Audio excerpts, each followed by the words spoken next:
Si vous avez déjà regardé un film fantastique ou joué à un jeu fantastique, il y a de fortes chances que vous ayez rencontré toutes sortes de créatures parlantes. Des gobelins, des dragons, des aigles géants, peut-être même ce qui ressemble à des arbres qui marchent et qui parlent. Dans un monde fantastique, nous nous contentons généralement de faire comme si de rien n'était. Bien sûr qu'ils peuvent parler, cela fait partie du décor, n'est-ce pas? Mais vous êtes-vous déjà demandé pourquoi ces créatures pouvaient parler? Je ne parle pas du comment, pas de la mécanique ou de la magie qui se cache derrière, mais plutôt de la raison pour laquelle un auteur voudrait qu'elles parlent. Y a-t-il quelque chose de plus profond? Une sorte de signification sous-jacente? Tolkien et les contes de fées. Tolkien aborde brièvement cette question dans son essai intitulé « Les contes de fées ». Décortiquons donc ce qu'il y dit, puis examinons comment il le relie à son propre légendarium, la Terre du Milieu. Tolkien suggère que nous, en tant qu'êtres humains, avons un désir profondément ancré de nous connecter avec d'autres êtres, en particulier ceux qui sont différents de nous. Dans de nombreux contes de fées classiques, les animaux ou les êtres mythiques parlent aussi naturellement que les humains. Selon Tolkien, cette caractéristique des contes découle de l'un des désirs primaires au cœur de la faerie, le désir des hommes de communier avec les autres êtres vivants. Avant de continuer, s'il te plaît, abonne-toi pour nous encourager à produire plus de vidéos. Et je pense qu'il a mis le doigt sur quelque chose. Il ne s'agit pas d'un phénomène limité aux contes de fées. Dans toute la mythologie mondiale, et même dans la science-fiction moderne, nous retrouvons ce même thème à maintes reprises. L'humanité rencontre l'autre, qu'il s'agisse de bêtes parlantes, d'êtres mythiques ou de vies extraterrestres. Parfois, ils nous ressemblent, mais souvent ils sont dépeints comme plus puissants, physiquement, intellectuellement ou spirituellement. Vous pouvez même introduire la religion dans la discussion. Prenons l'histoire biblique du serpent en Éden. On y retrouve la même fascination, l'idée d'une parole provenant d'un être autre qu'humain.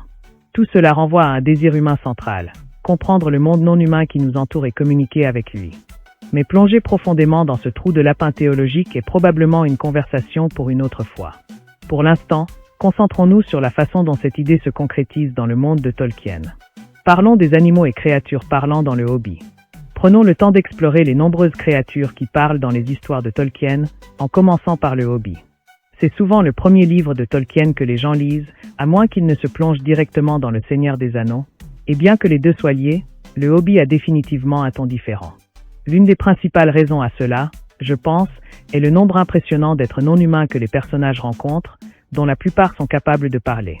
Ce détail risque de vous échapper si vous n'avez vu que les films. La première grande menace sur le chemin de la montagne solitaire est le trio de trolls de pierre, Tom, Bear et William. Ces trolls sont très différents de ceux que nous rencontrons plus tard dans Le Seigneur des Anneaux, car ils parlent vraiment. En fait, leur dialogue est un élément clé de leur caractérisation. On pourrait même dire que c'est leur capacité à parler qui les mène à leur perte. Ils se chamaillent et tergiversent suffisamment longtemps pour que le soleil se lève et les transforme en pierre. C'est un cas intéressant, d'autant plus que dans de nombreux récits, les monstres ne parlent pas, souvent pour souligner à quel point ils sont étrangers ou monstrueux. Bien sûr, Bilbo et les nains peuvent parler, tout comme les elfes et les sorciers, qui ne sont pas techniquement humains, mais qui agissent avec des traits, des émotions et des défauts humains.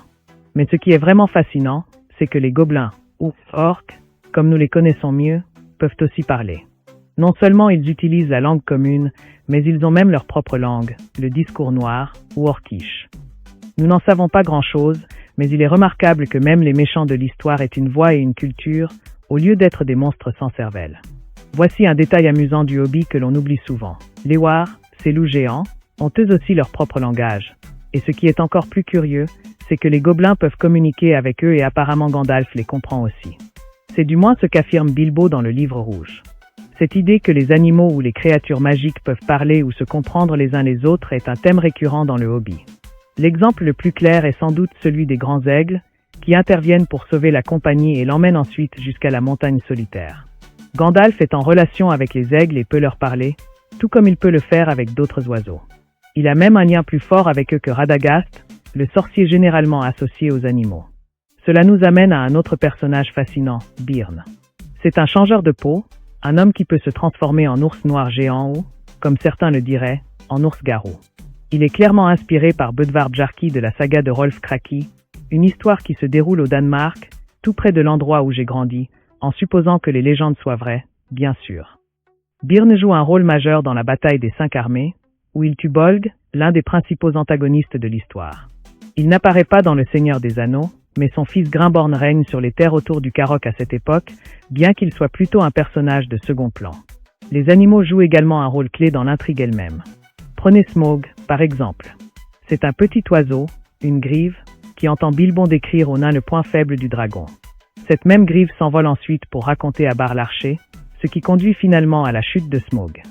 Sans cet oiseau, Smaug n'aurait peut-être jamais été vaincu.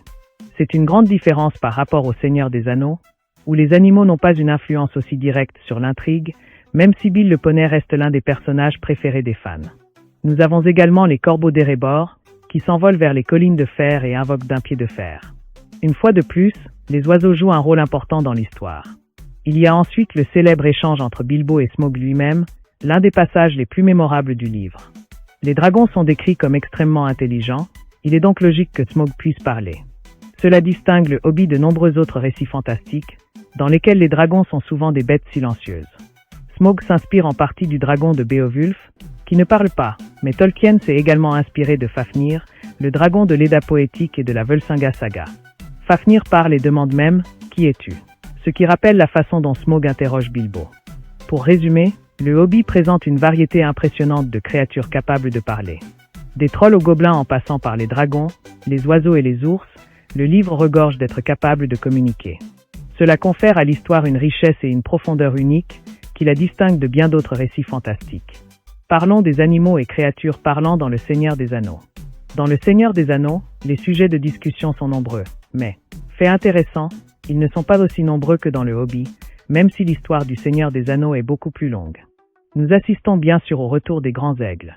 Nous rencontrons également d'autres êtres inhabituels tels que les Nazgûl, les briseurs de couronnes et les hippocampes, des créatures qui ne correspondent pas exactement à la définition du terme « vivant » au sens conventionnel du terme. Ce qui m'intrigue particulièrement, c'est que dans le Hobbit, Bilbon rencontre les araignées parlantes de Mirkwood, descendantes de Shelob, alors que dans Le Seigneur des Anneaux, Shelob elle-même est silencieuse. Nous savons qu'elle communique avec Gollum d'une manière ou d'une autre, mais il n'est jamais précisé si elle peut réellement parler. On pourrait arguer qu'elle devait avoir cette capacité, compte tenu de sa lignée et de sa mère Ungoliant, mais l'essentiel est qu'on ne lui donne aucune réplique. Son silence amplifie son sentiment de mal ancien et de corruption.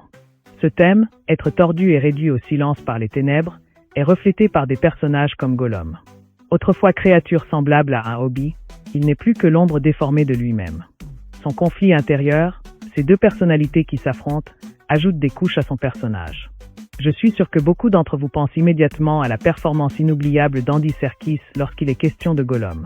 Il y a une autre facette à cette idée d'un mal sans voix, et c'est avec Sauron que nous la voyons le plus clairement. Il est omniprésent, toujours dans l'ombre, et pourtant il ne prononce jamais un seul mot.